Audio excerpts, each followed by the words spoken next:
We're up to the stage of fitting the pistons onto our Conrods, and the old Conrods, I went to fit new bushes and they were too loose, so I bought some brand new AgriLine bushes. Now, I've weighed them and checked them. One of them I had to take a little bit of weight off to bring it to 3.3 pounds, and this is the one. And look, they're good. They seem to be nice. I've checked bores and things like that, so I'm quite happy with them. So when we have the Conrod in the vise here, now on my vise I've got aluminium soft jaws. I make a set, I usually have a vise with aluminium soft jaws and a steel jawed one up the other side. So it's important to know where the numbers are on the Conrod. So there's the numbers there. What the numbers say doesn't matter. It's just important to know where they are. Now, the reason it's important to know where they are is when you read the Perkins manual, and I'm working from a genuine Perkins manual, not a Massey Ferguson book, it says ensure that the numbers on the Conrod are on the injection pump side of the tractor. So the injection pump, when you sit on the seat, the injection pump is on the left-hand side of the engine. So we have to make sure we put the piston on the right place. So this is the old piston, and you can see with the combustion chamber on the piston, if you got it in the wrong place, it'll be quite out of whack. So if we have a look on there, I've cleaned this up and that says front. So when we know that that piston was pointing to the front of the engine, or this, where the gudgeon pin is sticking out of here is on the front. I've nearly got you out of the frame there, haven't I? Yeah, when we know that with the bowl to that side, this is the front, so the bowl goes to the injection pump as well. So on our new piston, I've marked front. Now on ours, they have STD standard, we have a standard bore, but I've put an F for front on the piston, and so we know that that's the injection pump side. So the injection pump side and the numbers on the rod here need to line up. So look, that's no worries, it's an easy job. So how do we do that to start with? I like to put a circlip in, so a gudgeon pin circlip. Now this is probably, I'll pull this one out again because I'd rather have it in the back.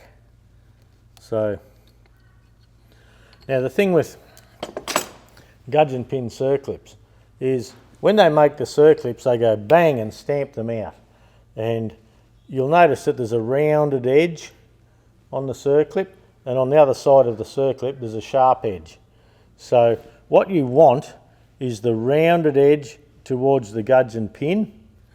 The sharp edge, it needs to be towards the outside of the piston, so the stresses and all on the piston are encouraging that to stay in.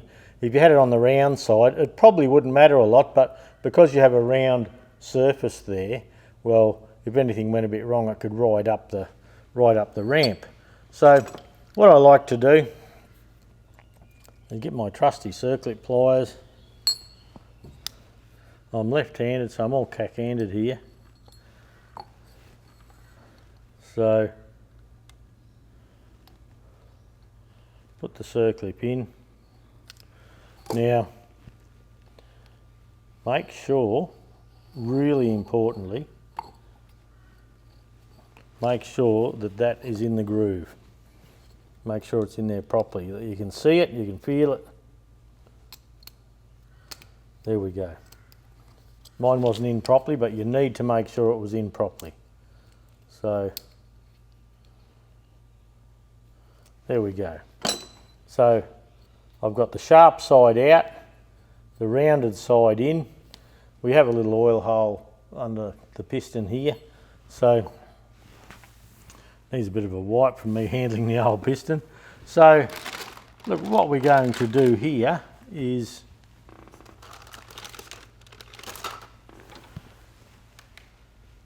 I need to get the assembly lube, and we'll put some on here, some on the rod, or some in the gudgeon, and we'll go from there. Okay, I've got some assembly lube. Now, this is an old tube like I said, so we need a liberal coating inside the rod here. The rod has an oil hole coming down the top there. I also like to put a liberal coating in the gudgeon. Now these gudgeons are not a press fit. Now some people say, you know, heat the piston and all that. You don't need to with these old girls. Well, with mine particularly. Now we'll just put a bit of lube in there. So with we know that the number on the rod has to go on the injection pump side. We've got a circlip in the back so we can't push the gudgeon in too far. We line it up down here.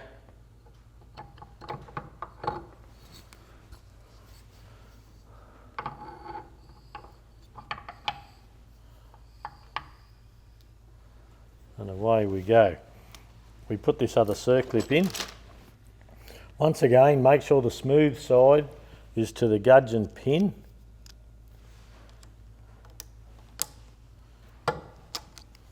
And that's in the groove nicely.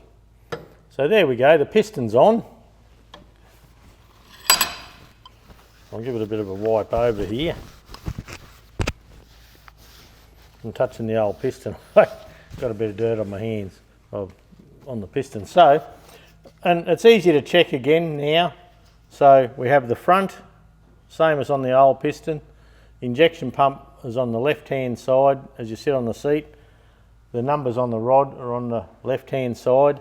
So we can now, what I like to do is pop this in the vise over near the edge. Make sure the rod doesn't jam on anything.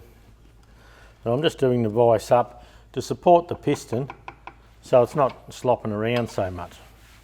Now, on ours, the bottom ring is a cast iron ring. It's an oil control ring. Now, I got some nice flash pliers for putting rings on pistons, but let me just show you something. Get your circlip pliers.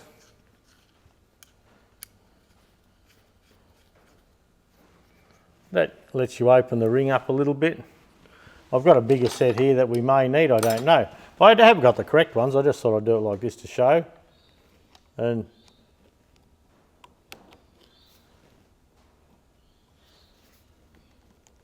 these ones don't quite open up far enough. So we'll use our others. I did wonder would we need them. Now these can be bought from Sparex, I'm sure. I think I got this set off Sparex. So that gives us a way of opening the ring. So I just come out parallel pretty well here. Oh, I might even come from the top.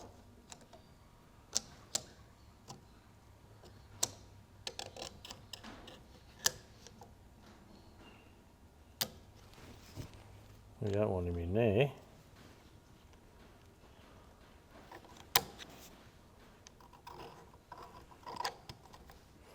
There we go. We've already checked our ring groove, haven't we?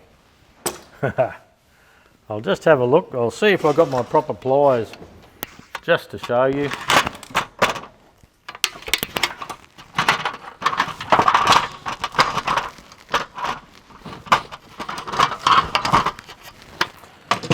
The other things I use are a set of Hazard piston ring pliers. Oh, this is actually Blue Point, this fella. I always thought it was Hazard. Blue Point pliers, look, they're a good thing. Probably not worth buying if you're only doing an engine twice in your life. The other thing that works good on piston rings is I've just got a set of snap ring pliers, you know, with your flat ends on them, and they'll hop in here. No trouble at all. Pop your ring off, put your ring back on. They've got a slight serrated edge there. So these fellas here, as opposed to buying those, these can do snap rings, and they can do a multitude of jobs. So if you don't want to buy the original ones, or the correct one, it doesn't matter. There's other options. I quite like using these. These are pretty good to use. Now, the second ring down, second ring up. Now the rings come in a sheet, and it tells you where to put which ring. So the next one is another cast oil control ring. So we'll just pop that on.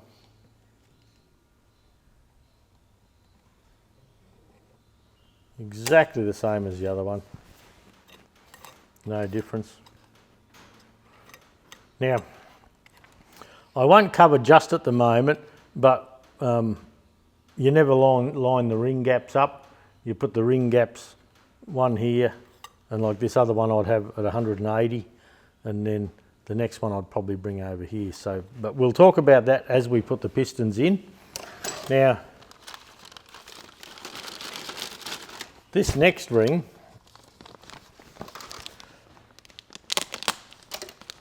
it's a segmented ring, and it's made out of 4 small rings.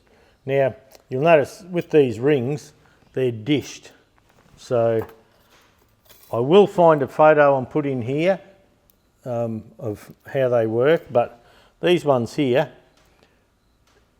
you have the outer,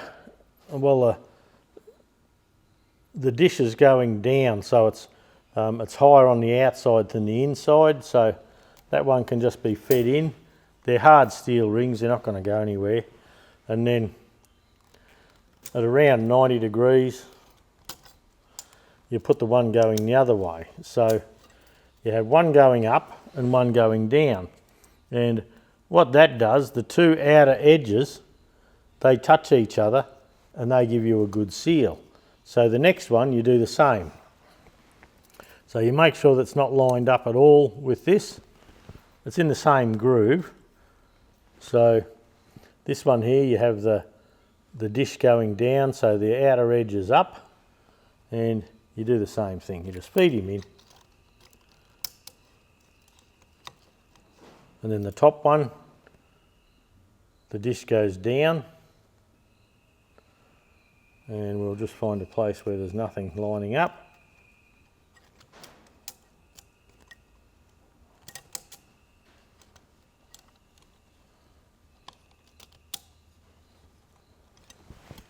And that should, if I can see correctly,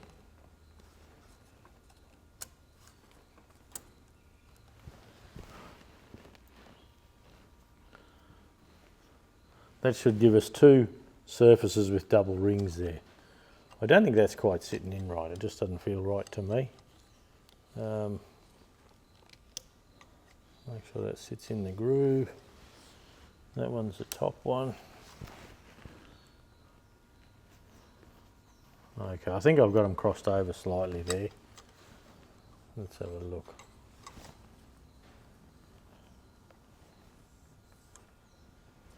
Yeah, when I've gone round the back, I've crossed one.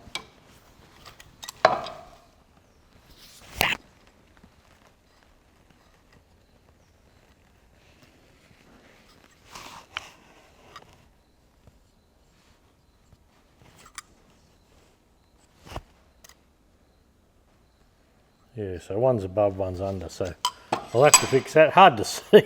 Bloody old fart, eh? So I'll find the groove and fix that.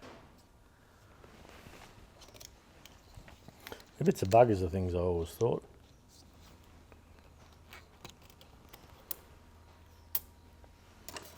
So I'll just run through that one again, I think. So that's all good. Yeah, one up, one down. So this other one, he has to come down there. So in the groove there.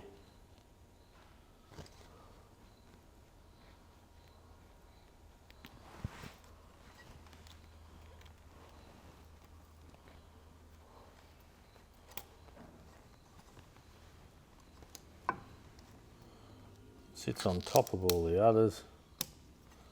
And in we go. Okay. I think that's good. Yep, sitting in better now. All right, the next ring.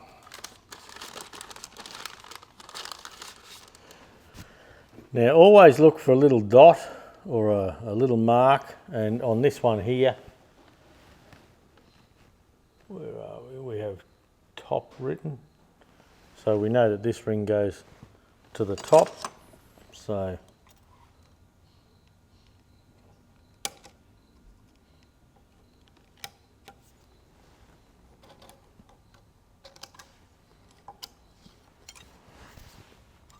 the top, the word top goes to the top of the piston, and then this last ring, does it have a top or anything written on it? It doesn't. So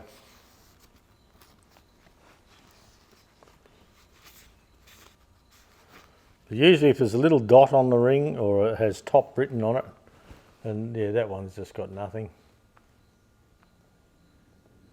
So it doesn't matter which way it goes, you can't put it in wrong.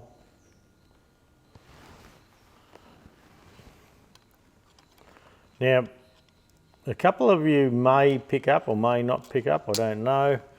This is a direct injection 4203 Perkins, and if you read some of the books, they say that this has a chrome top ring.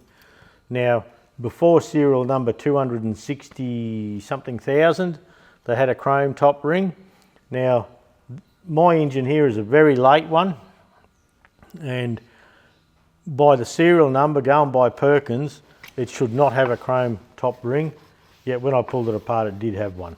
So look, it's one of those things, it won't really matter.